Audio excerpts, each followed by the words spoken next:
Welcome back to The Whole Person Revolution, a podcast of Comment Magazine. I'm your host and the editor of Comment, Ann Snyder, and I'm here with my good colleague, Jeff Reimer. Hey, Jeff. Hello. And we're exploring gender this fall. More specifically, gender as a Christian anthropology understands the nature of the human person. Today, we're going to take a look at the roots of that anthropology as planted first in the Jewish tradition. We have two distinct, if supple, essays in this fall issue of Comment, which, each in their own way, explore the dynamic between the feminine, feminism, and religious experience. David Brooks, New York Times columnist, faithful friend to Comment, and yes, my beloved husband, has written a stirring piece about the subversive power of attention as modeled in the lives of Edith Stein, Eddie Hillesum, and Simone Weil, three Jewish women who had surprising encounters with Christian mysticism during World War II.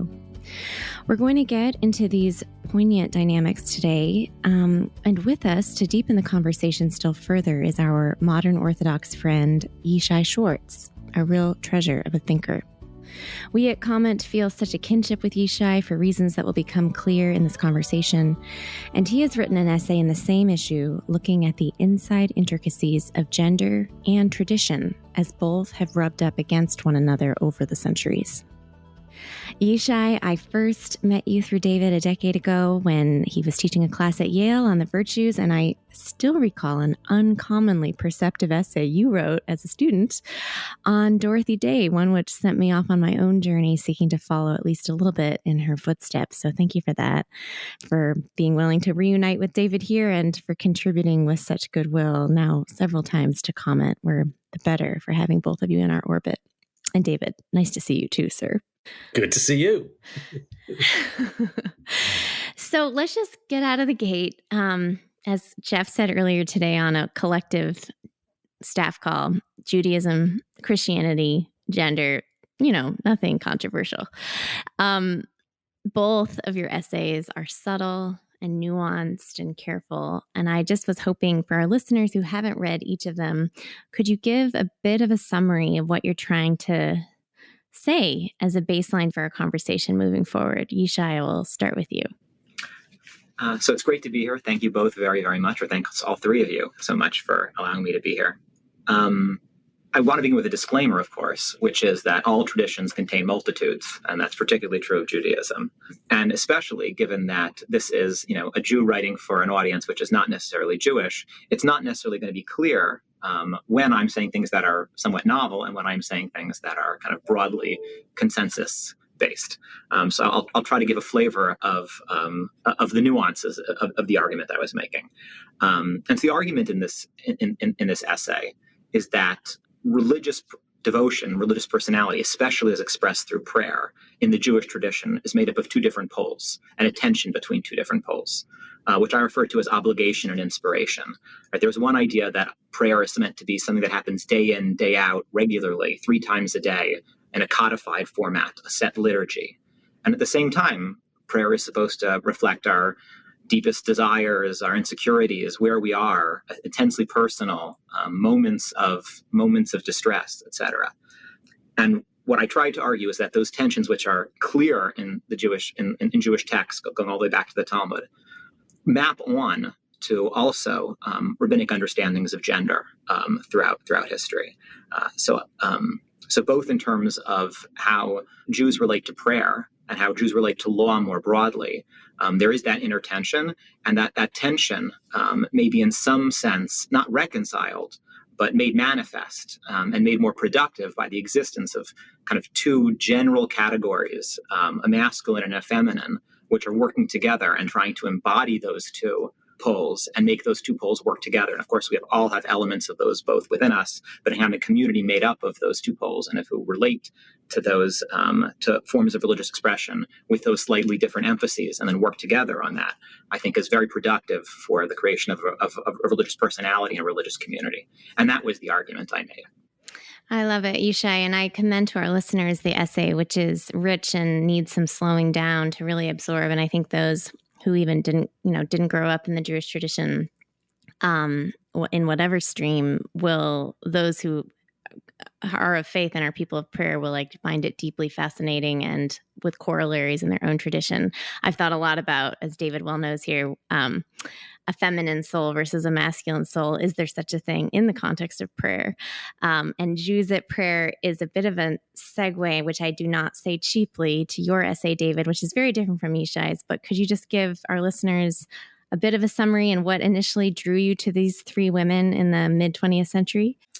Sure. First, before I make my first generalization about a major faith, this is first of 374. I think Jewish intellectual tradition, I think, is more comfortable with tension and contradiction. And so the idea that prayer is both obligation and inspiration, that both those things can be true, is, I think, a leitmotif of Jewish thought. I mean, I go back to Rabbi Joseph Soloveitchik's distinction between the humble and majestic Adam, the two Adams in Genesis. I wrote a whole book ripping off Rabbi Soloveitchik on this one, that we have a side of our nature that's majestic, that wants to go and build things, and another side that's humble, that wants to tend the garden. And so I think that's a beautiful piece that keeps recurring in Yishai's essay. My own essay was based on just a simple observation. Anna and I were talking, and I mentioned these three women who were born into Jewish homes, endured the pressures and the cross pressures of living as European, pretty assimilated Jews in European culture during World War II, and watching their co-religionists get exterminated. And so this induced, obviously, an intense pressure on all of them. And I think in all three of them, we can talk about it later, they rose to a level of sanctification, and one would almost say holiness, in different ways. But what struck me in particular was how they did it. That during World War II, the men were off fighting and dying, and women really didn't have that role. But they did have a way to be more moral, and that was to grow by looking. And for each of these women, Hillesum in the beginning, her biographer says she grows to this higher state of spiritual awareness by being an extremely perceptive observer and to attending to the world in close ways and refusing to be calloused over by the horror of what she saw during the Holocaust. And she refused to be numbed by it. And she became a more beautiful soul simply by looking in a more attentive and generous way. And Edith Stein studied phenomenology, which is the study of subjective experiences. She knew a lot about looking and the power of attention. And then Simone Weil wrote in the course of her years during the war that attention is a generous act. And so for each of these women, it was taking God's illumination and casting out on the suffering around them and seeing that suffering in the most generous way possible.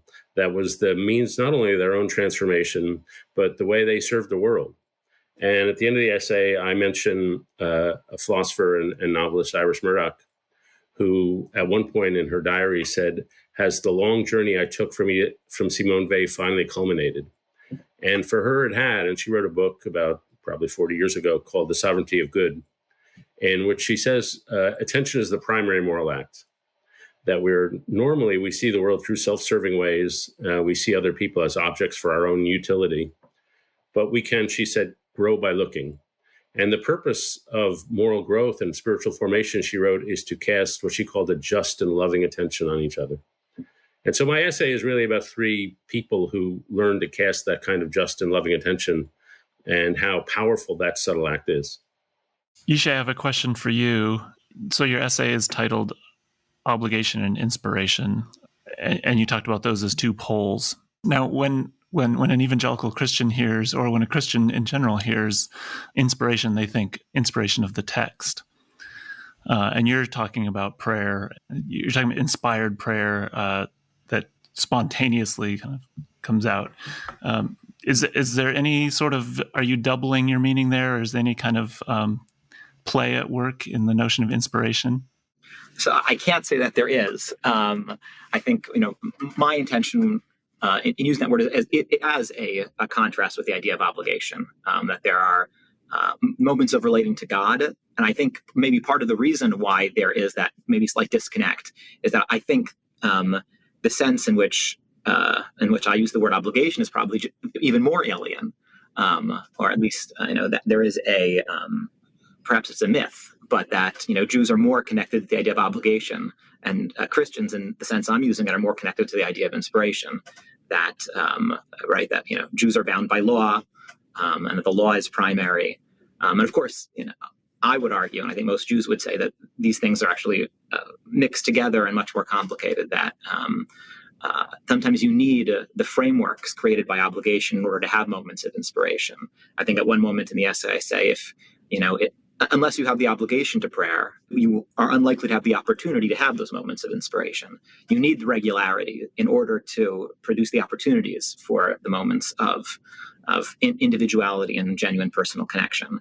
And I think it's much too easy to kind of fall off the bandwagon if you are constantly waiting to be struck by God, in a sense, or to be struck by awe. You have to put yourself in situations where there is that opportunity. So that's the way in which I was using those terms. But if you allow me, on this note, to kind of go one step further, I make the claim that that within a community you need people who represent both poles. I might also argue that within humanity you need different communities that represent both poles.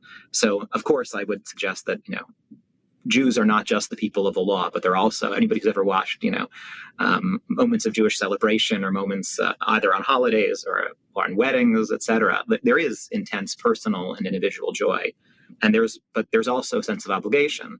And if we maybe emphasize the obligation more, and maybe if the Christian community emphasizes, in some sense, what I describe as inspiration, maybe that's also part of God's plan. If I could leap in and potentially cheapen Yishai's point, I'm reminded, first, I have a phrase about commitment making, that commitment making is falling in love with something and then building a structure of behavior around it for those moments when love falters. And my follow-up joke after that definition is that Jews love their God, but they keep kosher just in case. Like, it gives you this structure. And I recall one of our early Friday night meals when Ann and I were eating together, and I was saying the blessings, the Shabbat meal blessings. And I started doing it in the normal way. I'd always done it and always heard it done,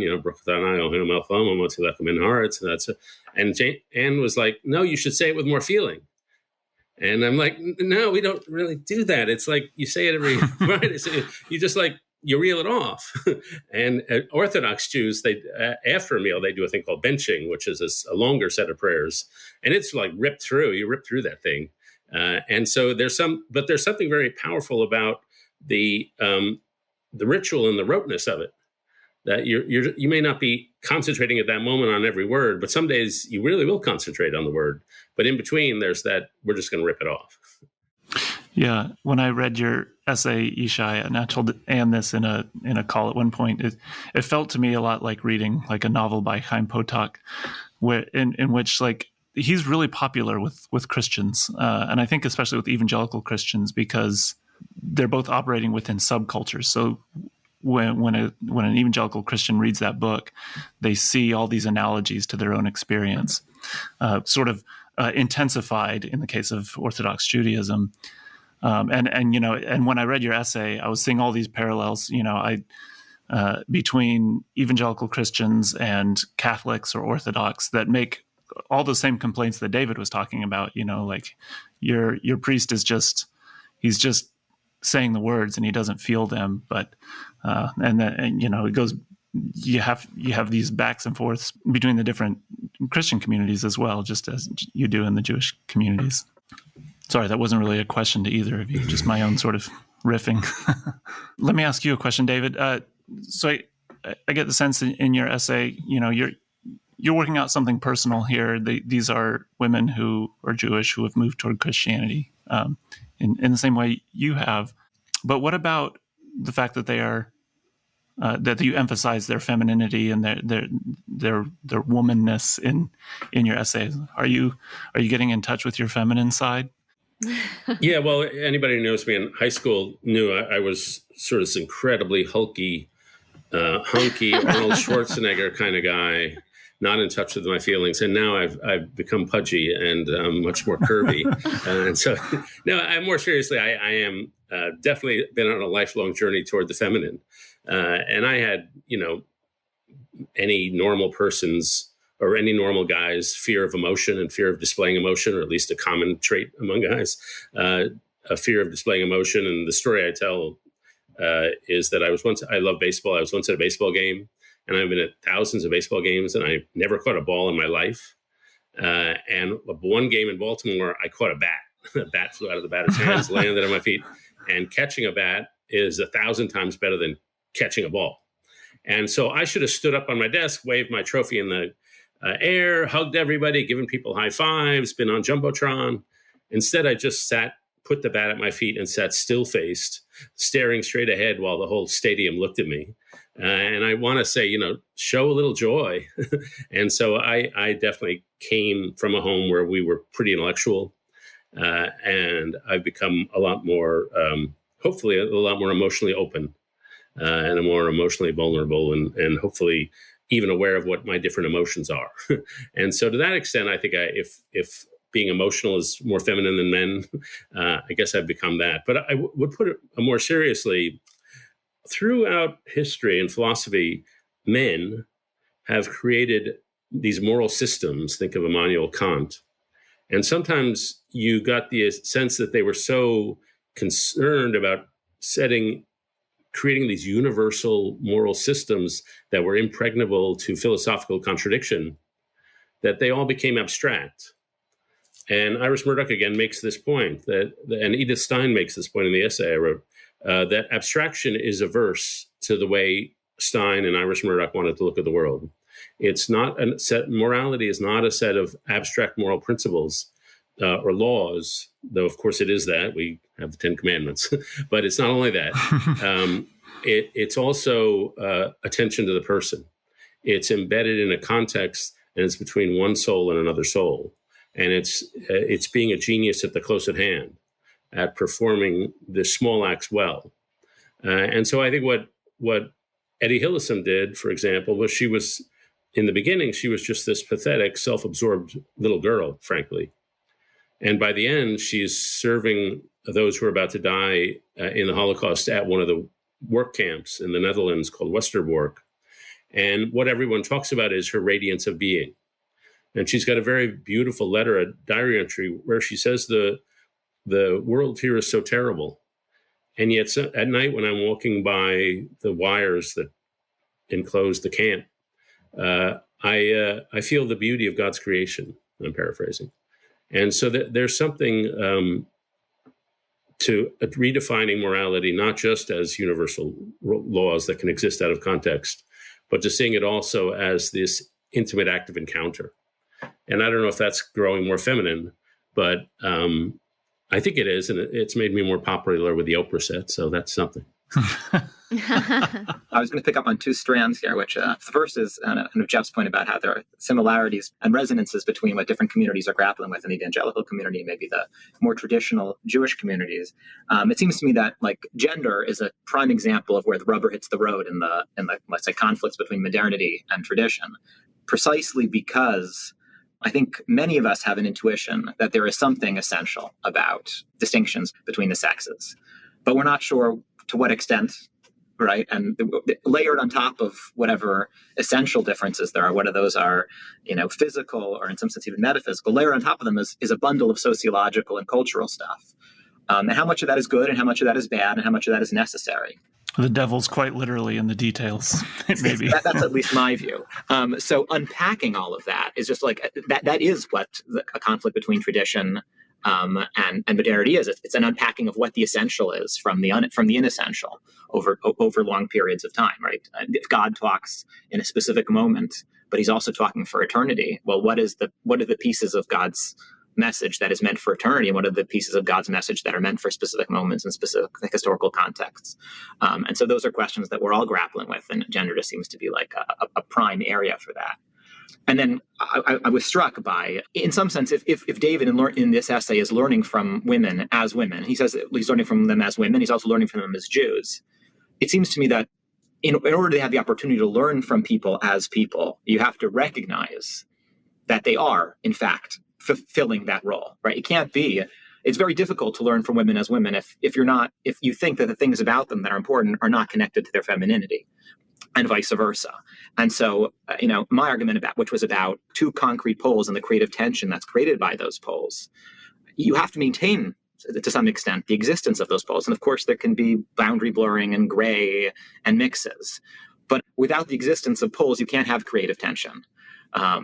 So I think it's important to be able to learn from the other, but in order to learn from the other, you have to have the other. I think that's kind of a theme of some of the ways I think about certainly interreligious dialogue, but also I think it's a way I think about gender. David's essay illustrates, I think, a model of what that looks like and why that is necessary. Yeah, if I could just interject, respond to Yishai and then push you, Yishai. So first, I'm going to plug my own book. I have a book coming out in October called How to Know a Person, The Art of Seeing Others Deeply and Being Deeply Seen, available at all your favorite bookseller sites. And one of the points I try to make is to know a person well, to really see them. You have to see them as a unique and never to be repeated individual. You also have to see them as a member of a group, whether it's male or female, black, white, whatever. And you have to see them as their social location. Where are they on various pecking orders, higher and lower? So you have to see people at three levels all at once, which is one of the difficulties of really seeing someone really well. But so in the Jewish world, there are different ways of thinking about the poles that Yishai just articulated. And for the 40 years that I went to synagogue, I went to a conservative synagogue. And so it would be very different than Yishai's synagogue. And the obvious things, which Yishai mentions in his essay, is there's no little fence there separating men and women. Second, women are rabbis. And now in my world, women are almost exclusively rabbis. You can't find a guy rabbi anymore. And then, so they're seating together and they can lead the service and they can participate in all the rituals men have. We called ours traditionally egalitarian. So I guess I'd ask Yishai, is our poles, they're men and women, but the roles are pretty intermingled. And in an Orthodox shul, it's not that way. And so which is better? Tough question. So I'll go a little bit autobiographical here, which, I mean, David knows this to some extent, maybe Ann knows this to some extent, but I grew up in a home which was obviously modern Orthodox, but on, in some sense, a progressive vanguard of it. My mother is one of the founders of like the major Jewish Orthodox feminist organization.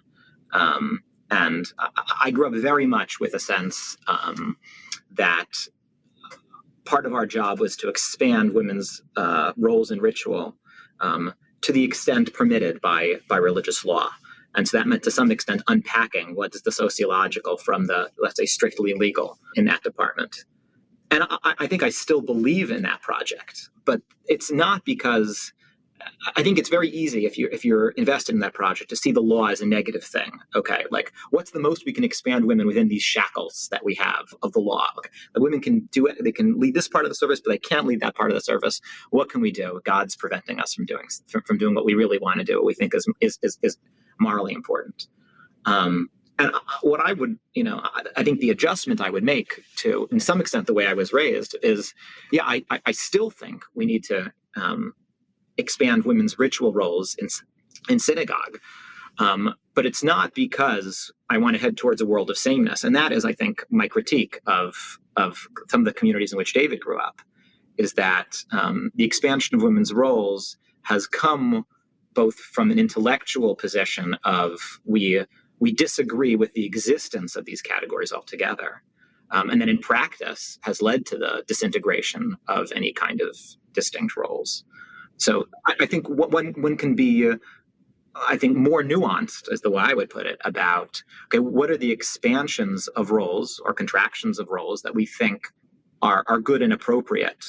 And this is at the very end of the essay. I try to draw a distinction in terms of kind of various feminist critiques of modernity and contemporary life, right? One critique could be that there's a disparity of power. And that's a critique I embrace. I think disparities of power between the sexes is untenable morally. But that doesn't mean that there are no other distinctions that can be drawn, right? You can have, I think, distinctions without hierarchy. And so what does that look like? I mean, one obvious example is that in some Orthodox synagogues, men and women sit front and back. I don't like that. I think that's inappropriate, right? I think, but egalitarianism doesn't necessarily mean sameness. And so working through what that looks like in actuality, rather than simply saying, okay, we want to wipe the slate clean, is a complicated question. But that is my resistance to the kinds of communities in which David grew up, even though, as a practical matter, like intellectually, I disagree with the approach of saying we're going to wipe away the distinctions. Practically, Would I say many of the distinctions that we have drawn are not reflective of God's will, not necessary according to Jewish law? I think in practicality, I like going to synagogues that are quite even in terms of women's involvement in ritual.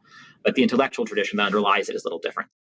Yishai, part of what you just articulated, I think resonates with our particular crowd in terms of those who have like deep formation in a particular set of traditions, theoretically, but also in deep belief. But the way in which that gets practically worked out is always measured to the question of like full human dignity and never ascribing like a hierarchy of human value practically, say between the genders or in any other line of distinction or difference.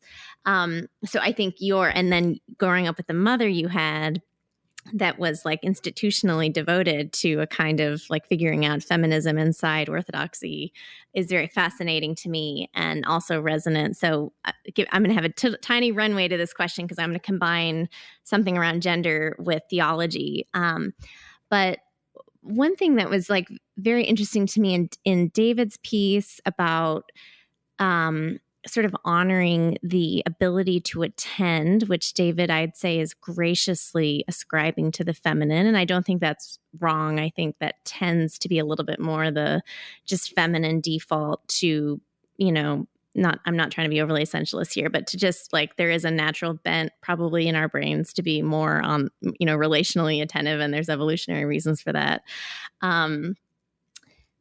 And attend to the person and to attend to the unrepeatable, infinite uniqueness of an individual person. And, David and I have been watching this show, which I don't know if everyone on this call, but certainly some of our listeners would know, called The Chosen, which I think actually does quite a good job of honoring Jesus's Jewishness.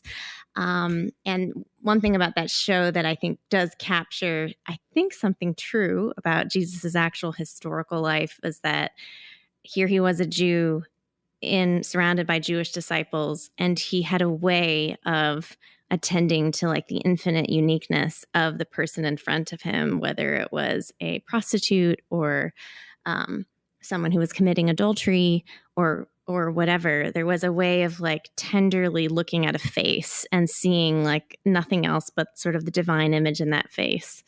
And I'm wondering, like, Yishai, in your piece, when you describe like the many layers, probably thousands of layers of sort of rabbinic interpretation of law.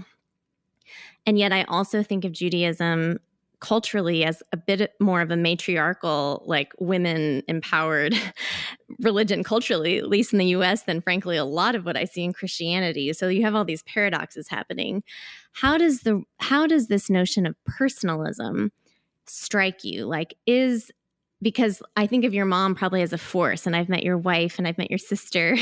Like I know, so like there is this, if we're going to say that the personalist tends to be a feminine gift, a charism, to see an individual uniquely, and how does that play into, has it ever played into or challenged or even subverted or leavened kind of rabbinic treatments and interpretations of law? So I'll go back to the book of Numbers if I can, which is, God gives the law of inheritance. And then the daughters of Tzalafchad come forward and they say, our father has died and he did not leave any sons. And so the tribal land that was meant for our father is going to leave his tribe. And initially God says, okay, you're right. Actually, you should inherit. And Moses goes back to God, and God allows the daughters to inherit in this particular case. And that is, I think, in some sense, the primordial example of what you think is the law rubs up against human need. And the law either adjusts or, a slightly different framing would be, or more of the law is uncovered and revealed. And maybe that's a distinction that matters. But I think that obviously goes all the way back to the Bible itself, but I think there are layers and layers of that throughout the tradition, where what you think is the law rubs up against human need. And often, I think, not always, but often, women are in the embodiment of, or are are present at those moments where law rubs against human need, and then the law is revealed or deepened or expanded.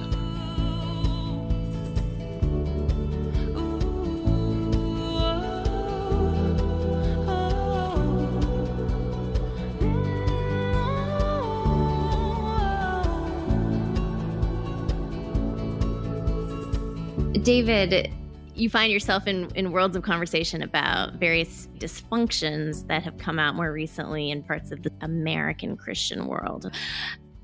You've been shocked in particular by phrases like complementarian or headship or whatever. And I don't want to ask you to go like punch above your weight here theologically, but just I'm curious what has surprised you most about gender in the Christian world as you've experienced it thus far. How different is it from what you experienced when you were more regularly going to synagogue and more like grafted within Jewish ritual and subculture? Yeah, first, if a book recommendation, there's a beautiful book about the book of Exodus named The Particulars of Rapture by Aviva Zornberg, which is one of my favorite books, frankly, of all biblical scholarship. And she very much picks up the feminine side of the story. The feminine is more in the evening. At some point, the men are more officially out in the day. And she's got a beautiful passage of crossing the sea. And the women they are unmusicked. In slavery, they've become unmusicked. And then after they cross the sea and into their freedom, they are remusicked. And she talks about the symbols and the role the women played in remusicking the community. It's just a very beautiful book. And I have to say, though, even though officially sometimes you go if you go to Israel and you see that the men are praying on one side of the wall and the women are praying on the other, and you think, wow, that really is pretty segregated. But then if you go into a Jewish home, there may exist a Jewish home somewhere in the world where the male is the more vibrant personality in the home. But I've never been in the Jewish home like that. It's almost invariably the women are the more vibrant personalities and are actually running things. I know that's how I grew up. Reality is complicated. When I learned more about the Christian world, frankly, I guess I'd heard of headship, but I never really thought about it. And it took a lot of explaining for me to understand what it was and why I shouldn't be offended by the concept. But then I would say, especially in the American context and the evangelical context, and particularly the Southern context, I've become aware of cults, basically, Mars Hill and those things. I'd never heard of the phrase Theobro, which are the super macho guys. I'd never heard of situations that were in the Protestant world that were rife for sexual abuse and harassment because the hierarchy between the sexes was so stark. The Ravi Zachariah male superstar role who turns into a predator. There are more dysfunctions than I knew in the way people think and especially enact gender in some parts of the evangelical world. And so that may not be just biblical. That may be, and I believe it is, theology is a pretext for domination and predatory behavior. But it's certainly out there to a much larger degree than I think a lot of Christians knew 10 years ago, and the rest of the world may think today. Obviously, those are not restricted to one community. We have our set of those problems, and you see plenty of those problems across religious divides everywhere. So how much of that is ascribable to the existence or the particular ways we play out gender, I think is a bit of an open question to me. I think, a lot of that may be ascribable to certain ways in which we, let's say, glorify certain kinds of charisma, or the ways in which we don't erect guardrails to those things. And some of those guardrails might even be what, kind of Victorian or traditional-ish things we might critique nowadays. But maybe some of those guardrails are actually important. So, but that would be a separate conversation, perhaps. I would say I'm reminded as Yishai's talking, Ann and I were lucky enough to be at Yishai's wedding. And afterwards, there was dancing. After the ceremony, there was dancing, but it was not, all the guys, we all danced around Yishai, and all the women all danced together on the other side of the room. And so it was interesting to me at a wedding, I've been at Orthodox weddings before, but Yishai, you and your wife were not dancing with each other.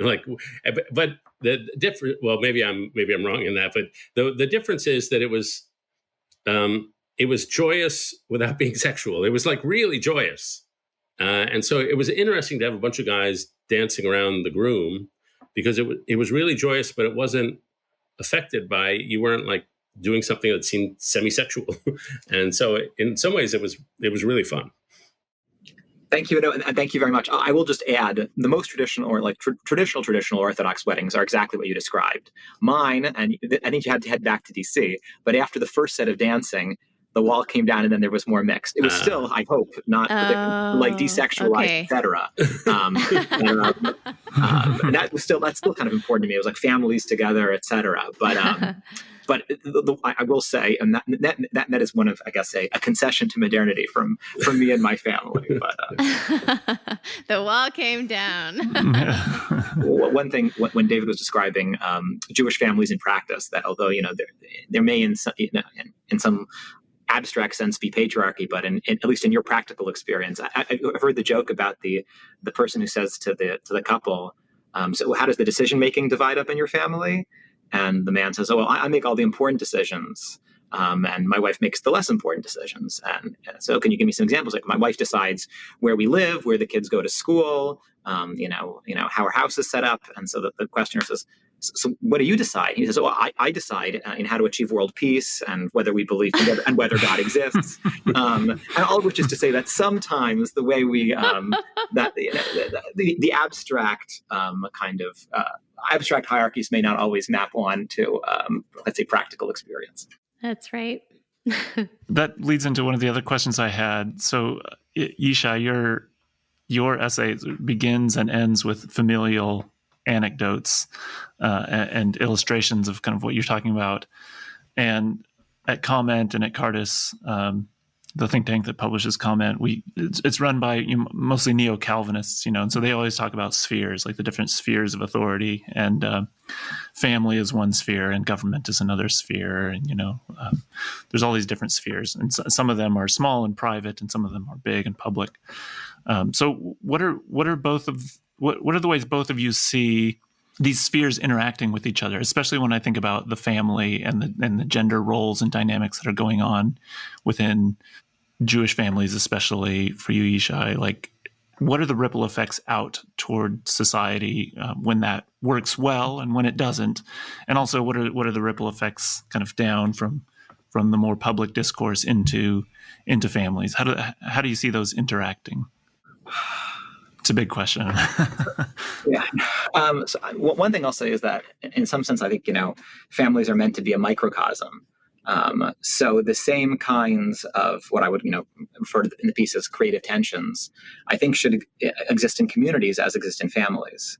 And all of us are products of our experience. So I'm very cognizant of the fact that, in my case, my father, he works as an optometrist, but he's ordained as an Orthodox rabbi, and he's very, very learned. And my mother is pretty learned too, but not as learned as my father. And my father is like deeply pious in a profound way. And my mom is a little more ironic in her personality, outgoing, etc. But I think in very many ways I'm the product of a creative tension between them. And for me, of course, their personalities in some ways map onto what I understand as gender. But I think when I wrote this piece, and when I'm thinking about community that way, first of all, I saw those reflected in texts about prayer, which is in some sense a personal experience, but also a communal experience. And I write about communal prayer and how communal prayer is practiced. And so I think communities are also meant to capture those tensions. And so when you meet different kinds of people and different modes of leadership, I think you'll see women exercising leadership in different ways than men exercise leadership. And hopefully it's the combination of those two things that leads to a better world outside of the home. So in thinking about those spheres, I guess I would say I see those spheres as very parallel, certainly through the lens in which I'm going at, which is this kind of creative tension between different poles of religious engagement and religious and spiritual personality. The only thing I could think of, and maybe I'm wrong, I'm shooting off from my hips here, but it seems to me that spheres are somewhat conceived differently, especially in Orthodox Judaism. The family is a very tight sphere, and the community is a pretty tight sphere. because everybody keeps kosher, everybody walks to shul, walks to synagogue. And so and then the outer world, there's a gap between the community and the outer world, simply by practice and by theology. And there is a tighter community because there is that gap. And in the Christian world, you don't see that gap as much. And so, but then the way I think of spheres in the larger mainstream world, secular and religious, is as something, and did a whole issue. You guys did a whole issue on this, and I just see it. We are perpetually violating Abraham Kuyper's spheres. And so, I mentioned I'm a big baseball fan, and the Los Angeles Dodgers did a Pride Night, and they celebrated a group called the Sisters of Perpetual Indulgence, who are offensive, frankly. And to me, it was a problem that they celebrated that particular group. But it was more a problem. It's like, they're a baseball team. Stick to your sphere. Like, if everybody is in every sphere of life, then you've corrupted them all, because each sphere has its own logic. A family has a logic. The educational system has a logic. The economy has a logic. Politics has a logic. And the Los Angeles Dodgers should not be operating according to the political logic of a political party. And so, I think they trample over spheres. And we live in a world where late night talk show is now all about politics. Awards shows are all about politics. The political sphere has corrupted everything. And so I do think that Kuyperian sense of different spheres was a really valuable thing I've learned over the last few years. And now once you see it, and you see it broken everywhere. Mm-hmm. And it probably depends a little bit on, especially if you're thinking of like the family, especially what kind of some subculture and culture that family is embedded in, whether there's sort of mutual positive interaction and they're informing each other in different ways. Because in some ways, like if a Jewish family is surrounded by a Christian community, they're gonna interact with that a lot differently. There's going to be a sense of defining yourselves apart from those influences rather than seeing them as mutually informative. That tension goes back to the Maccabees. So yeah, that is an ancient Yeah. tension. I'm curious if there is something perhaps surprisingly rich and helpful in a religious anthropology of the human person as pertains to male-female that we sort of excise or we dismiss at our peril in sort of a late modern secular time. So let's say Enlightenment rationality wants general rules of general applicability. And certainly kind of liberalism wants to look at people as unique individuals, etc. And all of those things are true. But I don't think that either of those approaches makes room for kind of categorical distinctions. It's a good thing that we tore down hierarchy, many kinds of hierarchies of human value. And that comes from seeing every person as precious and as individual. And it comes from wanting to be able to justify everything by appeals to rational explanation that are intelligible broadly. Those are good impulses. But I don't think they actually fully capture, and this gets back to David's essay, which is that morality and accounts of a human person cannot merely be based on abstract principle. That real attention to the world as it is, I think, indicates that not everything is subject to rational explanation. And from that comes, things like gender, which is incredibly mysterious. And so I think that having sources of truth and knowledge other than Enlightenment rationality is in some sense the only place to anchor some of those ideas. Yeah.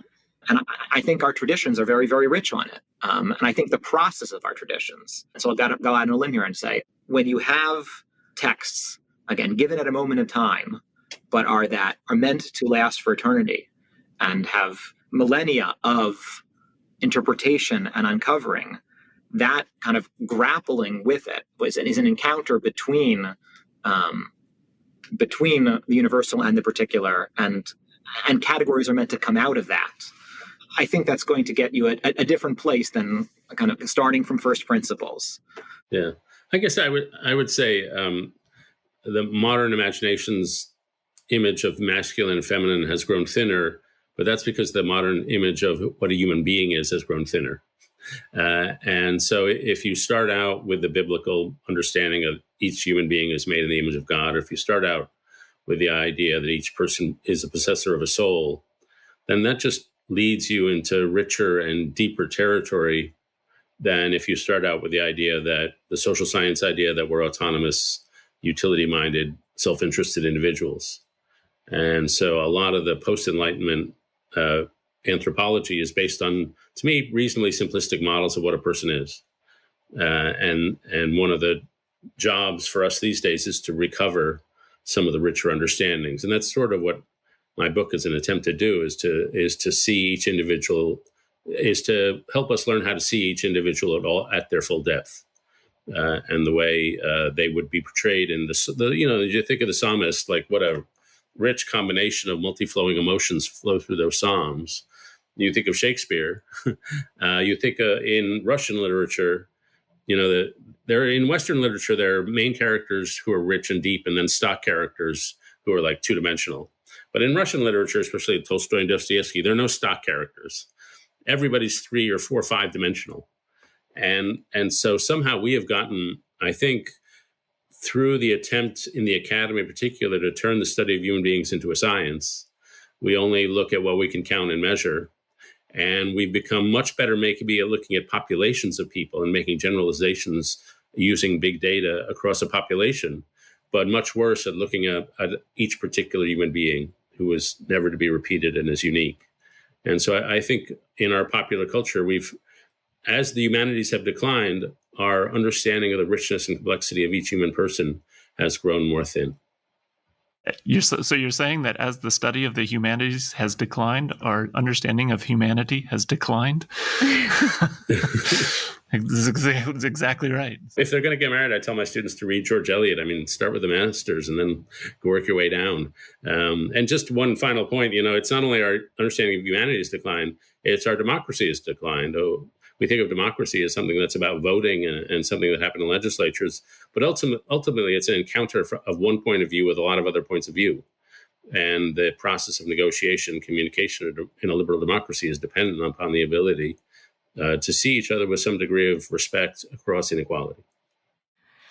Well, I can't thank you both enough. I didn't say this at the outset, but the other thing, frankly, and Jeff knows this as he saw my early sketches on this issue and this whole season of All Things Gender, the thing that really, that I thought would be my needle through it was some exposure to the Hebrew language, actually, and a rabbinic, sort of a series of rabbinic studies I did, actually early COVID, that I think woke up the gendered language at the heart of the scriptures I hold dear, and felt like, in a way, the way through this topic in public with a fairly pluralist, secular, and devoted, and I guess devout audience. So I'm very grateful to both of you for reflecting a bit of this very ancient tradition with us, and in all of its complexity and plurality in its own right. And just thank you for who you are. So thanks for joining the podcast. I feel 10 years younger, and I'm back at a classroom in New Haven, Connecticut. Either that or a bar in New Haven, Connecticut. Either would do. Either would do. Thank you, guys.